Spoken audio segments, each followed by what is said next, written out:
السلام عليكم. في شاب مصري خلوق جدا وكل اصحابه بيشهدوا له كده، طبيب اسنان عنده 25 سنه اسمه محمد صلاح. محمد صلاح وقع من قطر من محله كبرى من يومين وتم بتر ايده اليمنى وقدمه اليمنى، ومحتاج ان هو يسافر لالمانيا علشان ينقذ ايده اليسرى علشان يقدر ياكل ويشرب ويعتني بنفسه. فحاولوا تساعدوه وتقفوا جنبه ان هو يسافر لألمانيا علشان ينقذ ما يمكن انقاذه من باقي اعضاء جسمه، وفتحوا له حساب في البنك الاهلي علشان الناس تقدر تساعده وتقف جنبه، حتى يعني مساعدات مادية بسيطة، ويركب الاطراف الصناعية علشان هو داخل الفترة اللي جاية كده على جواز، ومفروض ان هو يتخرج ويحاول يمارس حياته بشكل ما طبيعي.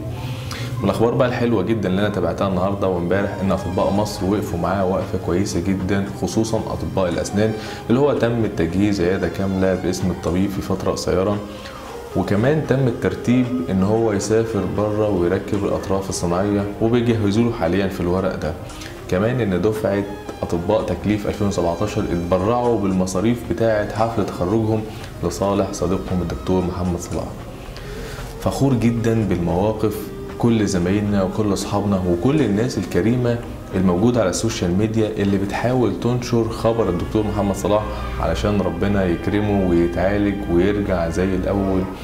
ربنا يجعل ده في ميزان حسناتهم، والمواقف دي بتحسس الواحد فعلا ان الدنيا لسه بخير. ادعوا له ان ربنا يعافيه ويشفيه ويصبره ويصبر اهله، رغم ان المبلغ اللي اتجمع يعني بسيط، بس لسه محتاجين مبالغ تانية علشان نحاول نسفره بره. يا ريت نتحرك في اسرع وقت علشان ننقذ ما يمكن انقاذه، لان التأخير مش في صالح محمد وهو محتاج كل جنيه دلوقتي، فالكل يتبرع باللي يقدر عليه. محمد من اكتر الناس الخلوقة جدا والمجتهدة بشهادة الكل، وفي بداية حياته ربنا يقويه ويصبره على ابتلاء زي ده، محدش ينساه في دعائه.